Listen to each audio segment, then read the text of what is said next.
the stream going. We're live here, probably on Facebook, maybe even YouTube. But anyways, I hope everyone's doing well. It's Jason, but I want to introduce you to my friend over here on my right, your left, depending on how you're watching this video. But Dr. Dan Sullivan, how you doing, sir? Doing great, man. It's Good. Good to be here. Good to see you. Dude, good to see you. Yeah, so number one, here's what you need to know about this guy. Dude is awesome. Love this guy. He's got a beautiful family, does amazing things. By the way, we should probably go ahead and clarify. Tell us why I call you Dr. Dan, right? Your background. Tell us just a little bit about who is Dr. Dan. Well, not a guy that's got a sexy beard like that. This comes with a prescription. Okay. Although, I always give you a hard time. There is a little bit of gray coming in. That's wisdom over there. No, that's children. Okay. That's children. But yeah, that works too. Both. Yeah. No, dude, it's good to be here. It's such a pleasure and honor to, I guess, speaking to whoever's out there. I always actually jump to this. So, I'm the fifth of 8 children. I grew up in Nebraska, in a smaller town in Nebraska, so middle of the middle of America, right? Counting Crows used to have that song, Omaha somewhere, middle of America. It's a great song. They also had a song called Sullivan Street, which is my last name, Sullivan. Anyway, all that to say, I come from a big family, so I'm one of 8 kids, and I grew up. And why that's important is yes, I'm a chiropractor, and I've opened and started and practiced in multiple clinics, and really kind of cut my teeth on dealing with humans and trying to lead them, and it's become my mission in life to better understand how does the brain work so that we can better communicate, we can get, and just help people reach their dreams, whether it be health, whether it be, in business and communication, their faith walk, and so all that. And so anyway, that's a little bit about me. That's awesome. Just out of curiosity, for everyone on here, why did you go down that path?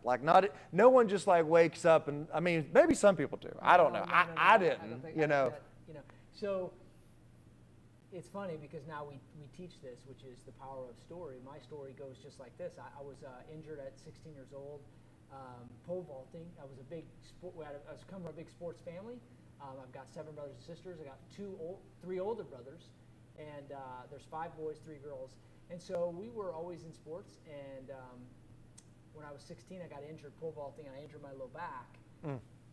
And was that a fall? What? It was a combination, but it wasn't a direct fall. It actually, pole vaulting requires a lot of when it requires speed, and then to be able to hit that, that pole hits that pit, and there's a jolt. And it was that jolt, but if I look back, it was also a series of, I was playing football, I was playing baseball. There was just always just kind of growing up and getting hit, and it was kind of like the straw, right, that broke the camel's back. And so all I knew was hurt, and I couldn't run around the track. And so we went to the trainer. I went to the trainer. I went to a medical doctor, went to a physical therapist, went to orthopedic surgeon, went to neurologist, went to spine specialist, had bones, I went to everywhere. Yeah. And nobody could help me, and to the degree where I literally, they thought that it was something in my head because they couldn't find any tests that validate what was going on. And so I end up kind of at the last ditch effort, nothing is working. I went to our family dentist, and our dentist told my mom, you should try a chiropractor. And we didn't know what that was. I didn't know what that was. We go into the office, and kind of long story short, it was a little bit odd. I was like, what's going on here? And there's no way this guy's going to help me if none of the other guys could help me, because his office wasn't as nice as some of the other ones were. And but lo and behold, he helped me, and he said while I was doing it, probably in my first 3-4 weeks there, he said, you should be a chiropractor. And it was something as simple as that, right? And actually now knowing, as I teach this often, you never know. A mentor of mine said, you never know how far-reaching something you say, think, or do today can affect the lives of millions tomorrow. Oh, that's good. And what you think, say, or do, and this chiropractor had just literally spoke into me, and that's always a good message, right? There's people in your life right now that you need to speak into, that they don't see it, but they're looking for signs. And there's certain things when you speak into people and you give them evidence as to why you're speaking into them, right? Just like, people had spoken to you right. at some point in your life and said, you could be this and you should do this and you should think about that. So anyway, that's what got me here, and that journey. And I kind of became a black sheep of my family because I've got two brothers are medical doctors. My mom's a nurse. Been a nurse she just retired, 37 years. And my sister's an occupational therapist. So I became a black sheep, and kind of my life was on this trajectory of kind of defending my position and choice to go down that path. Yeah. And so I've always kind of carried this on my shoulder, and I used to think of it as a weakness or like as a struggle, and now I see it as a superpower because it's always caused me to think deep about things and why do I do them, and to be able to be bold about it. Yeah, and that's awesome. So let's fast forward. So grew up, had that experience, became a chiropractor. You actually haven't practiced chiropractic in... Yeah, in like almost a decade? 7 years. Yeah. Now, what have you been doing since then? Well, 2015, I was opening up. I'd partnered with a guy in Atlanta, Georgia, and we were opening up offices, and then, honestly, by the grace of God, there was a thing that happened. It was part of a university, and it kind of got pulled, like it got stopped for a moment, and I was like, well, I'm not going to just stop where I'm going, and there's so uncertainty, so I chose to launch some things online. The next thing I know, I'm just starting to share my story and share my conviction, and I wanted to help chiropractors better communicate. And one thing led to another. I created a poster, created a program, started speaking, and then one speaking led to 2 or 3 others. And then by 2016, I think in 2016 I traveled and spoke 34 times in 1 year, kind of all over the country and world. I was in Australia, I was in Europe, I was in Canada, and so. So I got this kind of started getting this passion for if I can do it, but if I could help others do it, they could help more. And then that's led me kind of full circle to even talking about the book, which is really like trying to figure out what does work. Whether whether somebody's a pastor trying to get a message to people, you're trying to communicate to a school board or somebody. Like I've always asked myself the question, how does communication work? Why will one person say one thing and they get a result, and 5 other people can say the exact same thing, but they don't get that result? Right. So then it's like it's the voice behind their words. But then what about that? And then I've just been a studier of the brain and human neurology and how does it work? Like when you speak and communicate, right? So for instance, and again, I always like to give value. So did you know that only 7% of your communication comes from your words, right? When you're communicating to another human, only 7% is your words. 38% is your tone, 55% is your body language. It's like if you're a parent out there, when your child does something and they know it's wrong, you can see it all over their body language, right? You could see. Sure. This happened a couple of days ago to my daughter. She was I knew she wasn't. There was something, and she was looking at me, and she looked away, kept looking away, and so I'm like, you can't. Yep. You know your dad studies communication all day, every day. So don't think you can get away with it. And so body language is a huge deal. The reason why I bring that up is because now I just got a passion for helping people communicate. Because there's amazing people out there that have awesome messages and huge mission and purpose in their life and a calling on their life. But in order to fulfill that, you've got to be able to communicate, right? So what I always say is don't let what you want to say get in the way of what you know they need to hear. Oh, that's good. And so what are you actually, it's one thing to say it, it's another thing to have them receive it. So pastor mentor of mine, Andy Stanley, always says, are you looking to teach the Bible to people, or you teach people the Bible? Because they're 2 different things, right? If you take first and realize what the human brain is wired to think about and to receive, and you then make your messages that way. So you can see, here I go.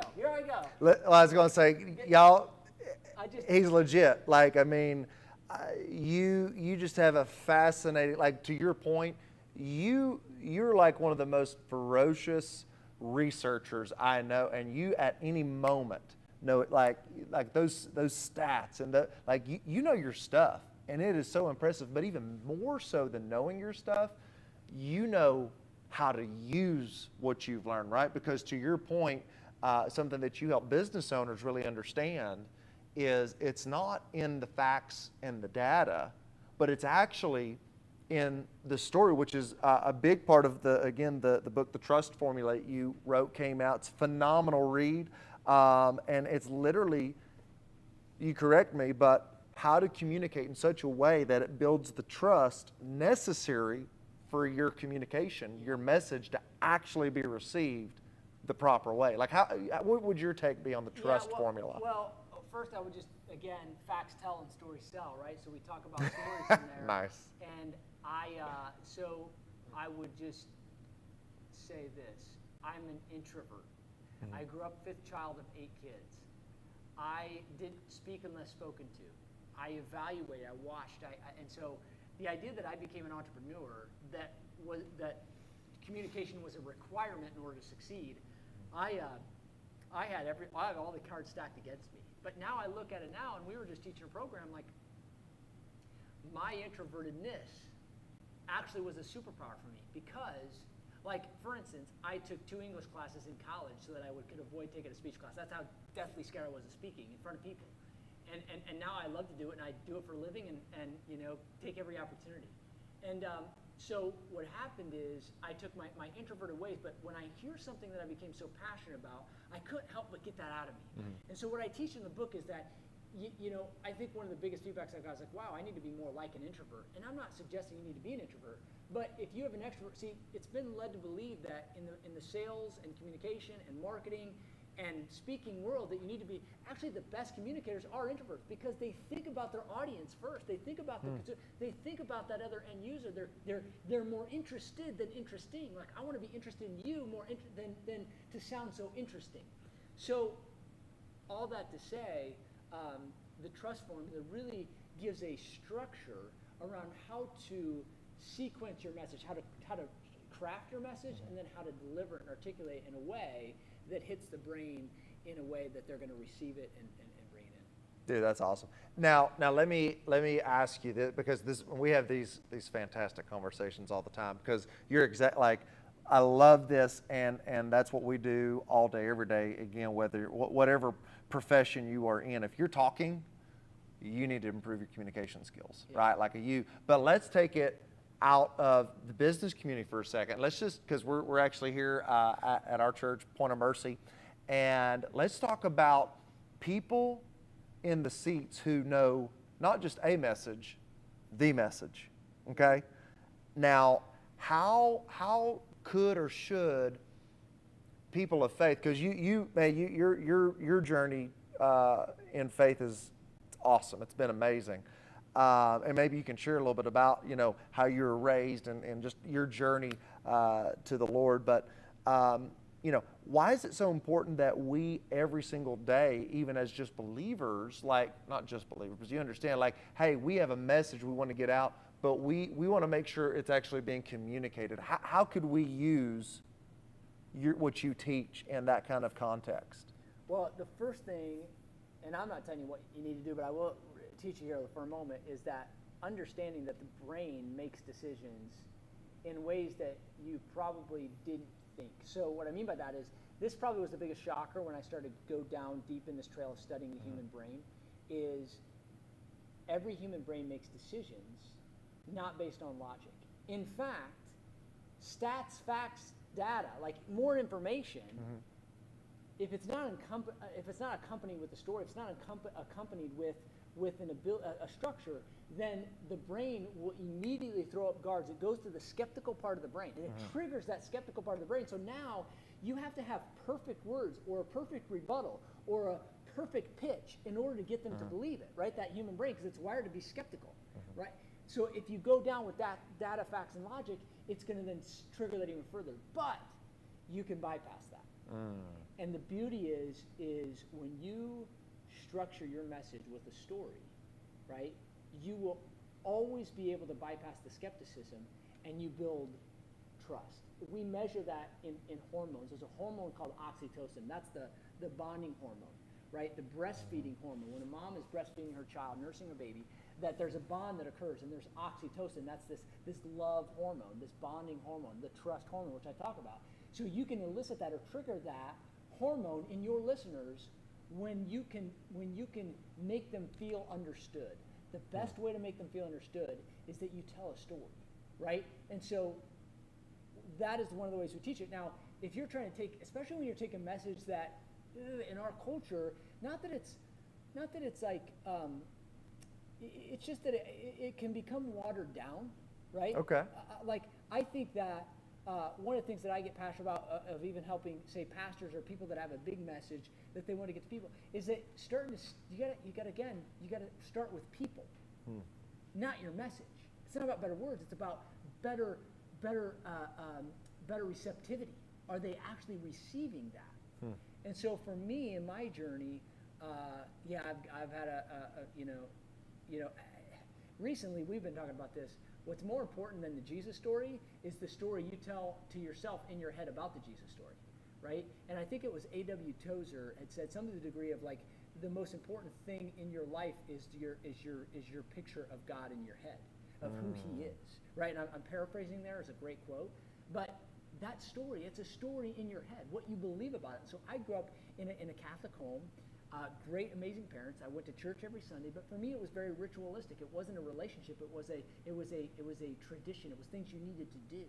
And when I started asking deeper questions that I didn't feel I'm getting answers on, it kind of led me away from all faith for a short period of time. And then I again diving in and having some mentors and listening to the right stuff, it allowed me to really understand. Wow, okay, I knew everything about Jesus. I just didn't know it. I knew of this man, the sinless man, but I didn't have a relationship with him. So it took communicators, and then me investing in that to really receive what that was, and really again, I'm as analytical as it comes. I'm an analytical guy, and so I'm like always, maybe more skeptical than not, but I'm always open-minded. I'm always, I want to know what the non-status quo. Why are people that are doing the non-status quo things? Why are they doing it? I don't write them off. I typically like, well, there must be something to it. What is to it? So that's kind of led my journey. Wow. Okay, so let me kind of back up now and say, just out of curiosity, because again, I get you're practicing chiropractic, then you started communicating, and then you saw the importance of communicating.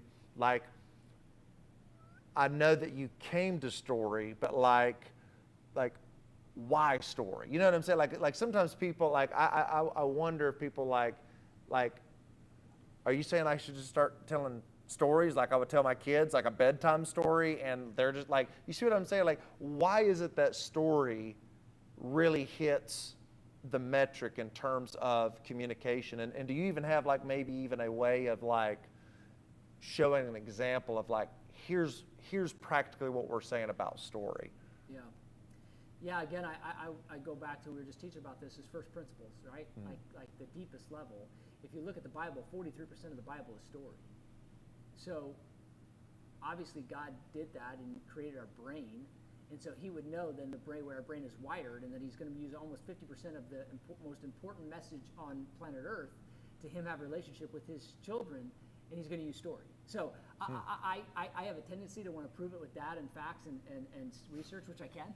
So if I broke your brain open, right, I would go through the parts, like we've done fMRI studies that has shown that when you tell a story, it literally lights up the brain like a Christmas tree.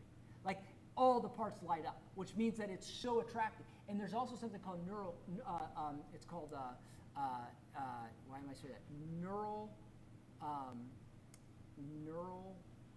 imaging, I believe. Why is that not coming to me? But basically what it means is that when you tell a story, the same place that you tell the story is the same place that they receive it in their brain. Yeah. And this is so powerful. Mirror neurons. Like when I tell you a story, you literally stop what you're doing and you pay attention. It distracts you from what you're doing because we're drawn to a story. If you look at Hollywood and people that make movie producers and they're storytellers. So I don't know if I'm answering your question, but one of the things is the story structure. Every story has, I always go 3 Ps, right? A protagonist, which is a main character. A lot of times that's a person, but sometimes it's not a person. It could be an animal, like Finding Nemo. Well, that's not, it's got Nemo. That's the protagonist, the main character. Then it's got a problem, and it has a principle, right? I teach never tell the story without a point and never make a point without a story. So why? Because your brain is wired to learn, to listen, and to receive information. It's going to turn it into pictures and stories. It's just the way we're wired. Where when you start with facts and data, it literally hits the languaging and processing centers of the brain. Now, why does this all matter? You're at home, you're trying to how will this help me with my child to clean their room, right? Well, I'm going to tell you, this is a situation. This happened to me about a year ago, a little less than a year ago. My daughter had gone to a there was a Friday night that my wife took her to this thing with a dance thing, actually was a play. And there was a couple friends of hers there that weren't being the nicest. And she came home feeling very sad. And I remember she had like red eyes. I'm like, was something happened at that? And my wife's like, we'll talk about it later. And so I find out about what happened here. She felt left out, and the next day I kind of let the dust settle. And the next day I went into her, and I was praying about that night, just thinking like I can go in there and say, hey, it's going to be okay, and I love you no matter what. But I remember, so I pulled out my strategies, and I thought to myself, okay, what was a time? And I shared the story that like I grew up without like some of those sisters. Like my mom was a nurse, my dad stayed home with us.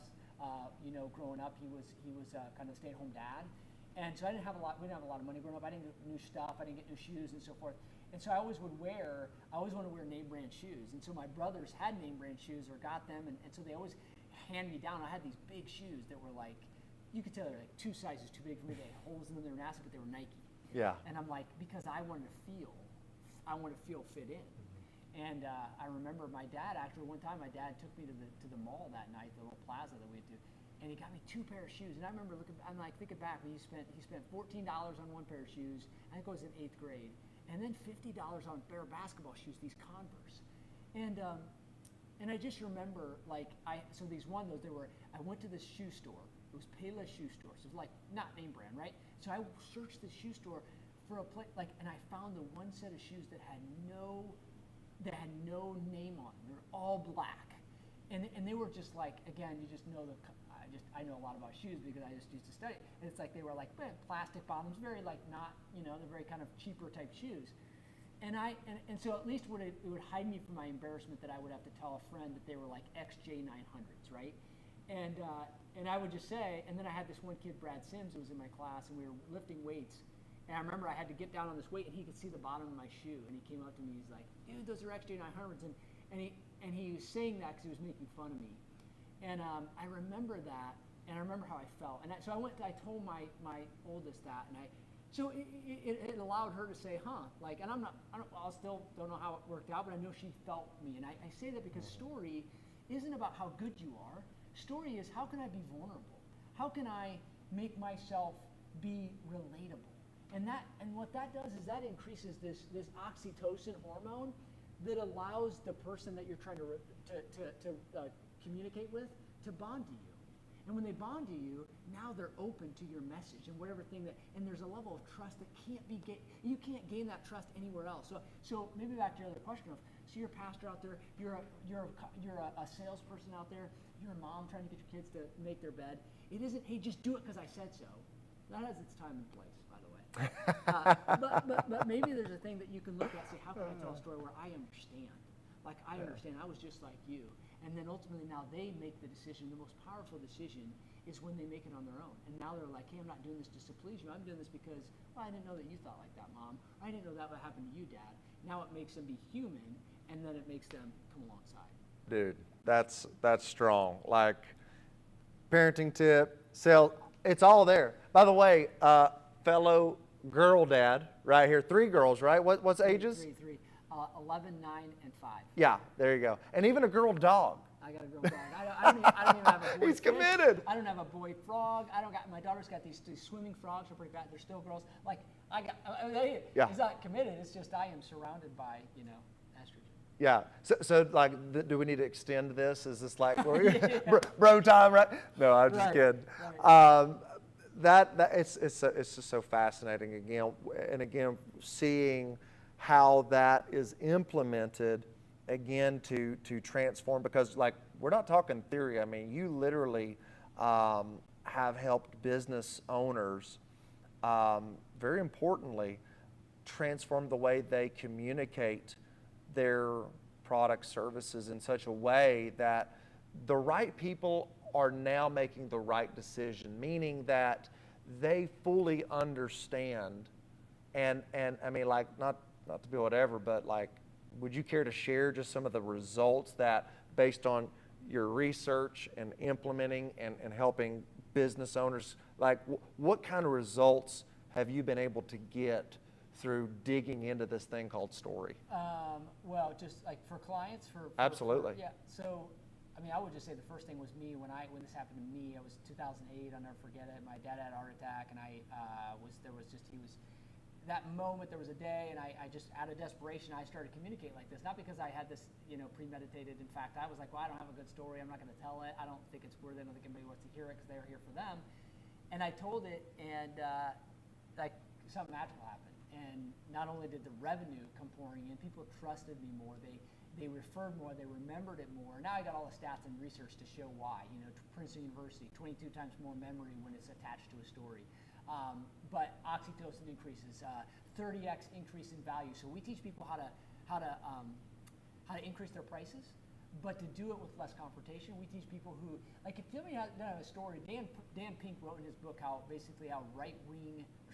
right brain thinkers, right brain people will take over the world. Like that's because we have enough AI and technology. Everything's advancing so much. What's going to separate you from anybody else is that right brain, is that artistic side, is that creative side. That side is story, right? That's why story, nothing can land like story. Like if you haven't built your story, if you're in any business, if you're a business owner, a salesperson, somebody that communicates, you have to build your story. You may be sitting there saying, I don't have a story. You do have a story. Because it's not about the external events, it's about the internal dialogue that people have when they actually listen to your story. So we teach people how to do that, and literally we're 10x in their business, more prospects coming in, the conversions are going like crazy, $10, $20, $30,000 more per month that they're adding to their bottom line. So and the cool part that I love is it's so natural, like it just makes it easier to communicate.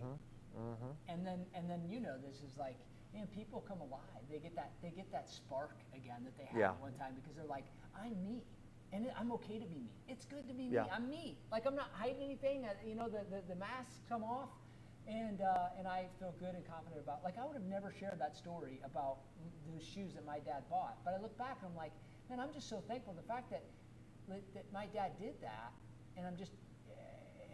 But yet how I feel is how I felt. Like, and it is what it is. I can either hide behind it and say, and that never happened to me, or no, it is what it is. Guess what? You are more connected to me because I told you that story.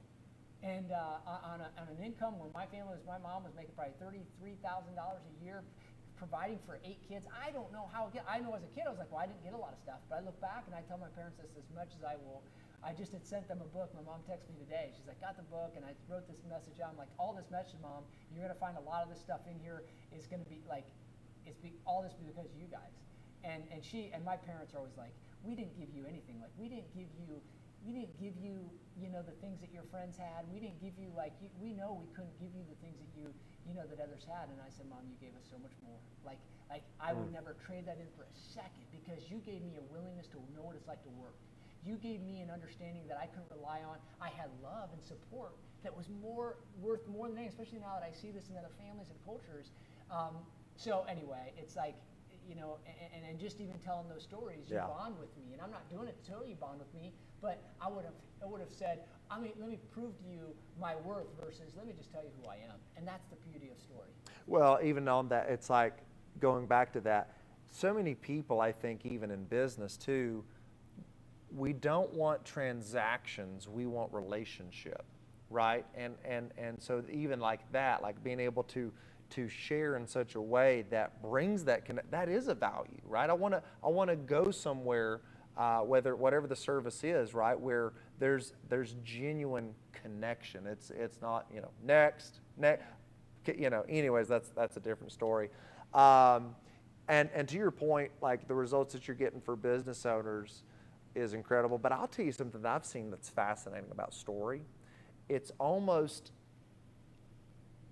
impossible to divorce your passion from your story. In other words, there might be somebody watching this that they know they want to go into something different, right? Maybe they're at a job or they're stuck in some type of season and they're like, I want to do something bigger. I want to make massive impact. I just don't know where to get started.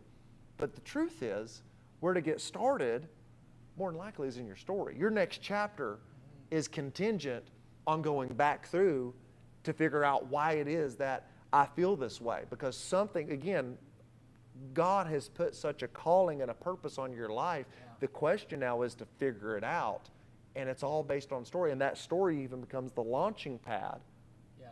You know, explain that a lot, like what you've seen. Well, yeah, it's the launching pad because if you look at people that are successful, if you look at people in industries, influencers, let's say, I don't really love that word because everybody thinks they're an influencer these days, but if you look at influencers, the reason why they influence is because you relate with them.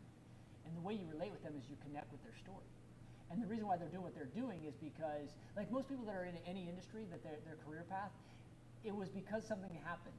You know, like maybe someone was sick as a child, so they become a doctor. Maybe somebody saw their parents, they had a bad experience, and a cop had saved them, they wanted to be a cop. They had a real estate agent that they went from house to house, and they thought, I'm going to be a realtor because these real estate agents always found us the best house. Like, your story ends up, so then when they share that, this is why the communication is king, because no matter what you're doing for somebody, your ability to articulate it, to get them to have a perceived value is why they're going to follow you, pay you, and tell others about you. Yeah. So communication is everything, and story is at the crux of that because it's who we are and it's what makes us relate to other humans. And I can tell you, like, I've been, man, like when I got into chiropractic, I learned, wow, this thing is big. Like, it's bigger than I thought. I thought it was to help athletes with back pain. And lo and behold, I started studying it. Like, wow, there's a philosophy, there's principles behind this thing. We come from this philosophical point of view that the body is strong and it's a self-healing organism versus weak, defective, and bound to break down. And it's going to need some sort of outside help from doctors and drugs and surgery in order to actually navigate through life. So I started like, wow, this makes sense, but it didn't make sense. I hadn't heard that. I didn't grow up doing that, so I had to uncover that. I had to go deep down in that. I've done the same thing in story, but along the way, my story is that I'm always asking deeper questions to figure out why. It's first principles. Elon Musk asked the same thing. People that live from first principles, but man, I also am like so glad at my journey. You know, Yeah. 2008, I was able to be the team chiropractor for University of Nebraska volleyball team, and they won a national championship that year. It allowed me to be Olympic team chiropractor. So in 2010, I was in Russia. 11, I was in Istanbul. 12, I was in London with the team, the USA wrestling team there in London. Man, and then I kind of went down sold the practice, went on this other journey, and I started to open up other practices. And then I went to, then I was a professor at a university, teaching, methods and clinic and communication and philosophy of healthcare. And then I started to become speaker. And then I started studying that and how to better coach. And I say all that because everywhere along the way, it required me to become a better communicator. And when I look back, even though I didn't know at the time, what separated me and my methods, or my success rather, or my results that I was getting, was because I learned how to become a better storyteller. And I have to concede to that in my own mind. I'm like, wow, Yeah. that is the difference. And anybody that has had successes, if they really evaluate it, that's what's gotten them their successes. They've then become a better storyteller. Because some of us learn by just trialing and erroring. And you realize, man, if I just go in here and just tell facts, data, and logic, that can get me someplace. And if I do it with emotion, conviction, that's even better. But man, if I can wrap that up, if I wrap all that up in story, you literally have, people relating, and it's biology, right? It's hormones. See, what puts people into action isn't just your brain. Even though I'm a neuro guy, it's actually that brain that triggers hormones. Because in order for you to go to sleep at night, you have to create a hormone called melatonin. For you to laugh, you create endorphins. For you to wake up, you have to create cortisol. For you to heal, you have to have growth hormone. Like, everything is hormone-based, right? You've heard of that. Or your hormones. They're also like, well, hormones, women have hormones. No, every action requires a hormone. For you to lose weight, you have to have hormones, ghrelin and gastrin, all these things. For you to digest, you have hormones. Well, for you to connect, for someone else to connect with you and trust you, there's a bonding hormone. It's called oxytocin, and that's where I love here I go into the science. I love the science. I love the biology, physiology, not because you need to know it, because it's reproducible.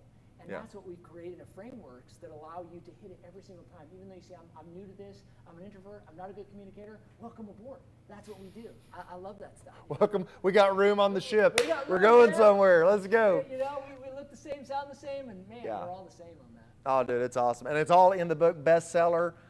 Be sure to get it. But you've actually started doing something really awesome. Like, and I say you, I mean we, because I'm on the ship, right? But you've actually put like when people hear story and they're like, okay, cool, I get it, but I don't know where to start. Like, how can I start like getting into story, constructing story, the whole deal?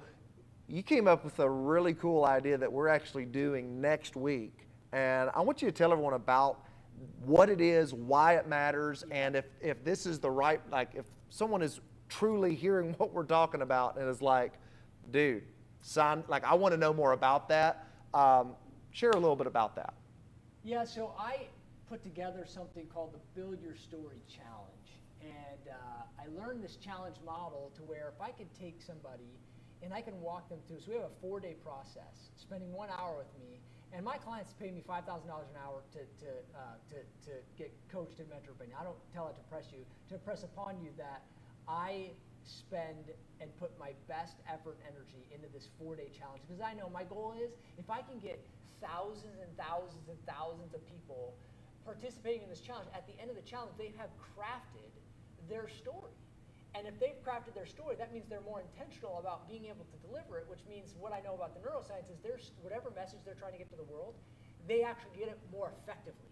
And to me, that makes the world a better place as long as it's a mission on purpose-based human that does good for the world. I'm assuming obviously that's what I talk about. There's just so many people out there that have amazing intent and motive, but they need strategy behind it. So that's what this Build Your Story Challenge is. In 4 days, and you and I together, I mean, you don't just have a fancy beard. You come alongside and be able to teach and preach with me in this challenge so that we can help them uncover, unpack, reverse engineer, and articulate their story so they can deliver in multiple channels, right? Maybe email, maybe social media, maybe it be a one-on-one, maybe it be one-on-many, maybe it be a group, maybe a video, maybe a Zoom. Your story translates, and if you've never taken the time, a couple things happen. Number one is you get this zest back for whatever you're doing. Number two, you get this newfound fire because you're like, wow, I can really explain this more simply and more me. And then third, you're going to see the fruits of the labor. You will literally, when you start to implement it, you will even, like I say, the worst told story is better than the greatest facts you're ever going to deliver. Because a story helps people bond to you in a way biologically that cannot be done in the best articulated facts, logic, research, or science. And so yeah, we have this 4-day challenge. Anybody wants to come along, we'd love to have you. And yeah, it's fun. Yeah, I will say, to be a challenge, it is a blast because again, it's a time to not just work on a skill, but it's actually to get really clear on your purpose. Like that's the thing that's so amazing about it is as you're learning, you're developing a skill set, you're having a shift in your mindset, and it really just, when you get crystal clear about how to use story, your story, everything becomes a story, you start seeing what's possible. What's possible for your life, for your family's life, for your community's life. I mean, it's sky's the limit. Like, it's absolutely amazing. Yeah, it's fun. Man, it's fun. We take them through that, and I wish I would have been able to. Here's the thing: I wish I would have known that the value of story a lot earlier. I started using it, kind of just falling into it, trial and error. But if I had more intentionality, it is what it is, right? It's part of my story that I didn't know, but I want to help. The best. You may be out there, be like, well, one, you may say I don't have a story, which is not true. And we'll show you why. Number two is, I don't feel like I should tell my story because they don't want to hear about me, they want to hear about them. That's where you're wrong. It's that your story actually puts them as the hero. We show you how your story is actually about them. It's not about you. And so that's how we help you form that. But then you also say, man, I wish I would have known this a long time. And I do too, but here's the deal. Best time to plant a tree? 20 years ago. Second best time?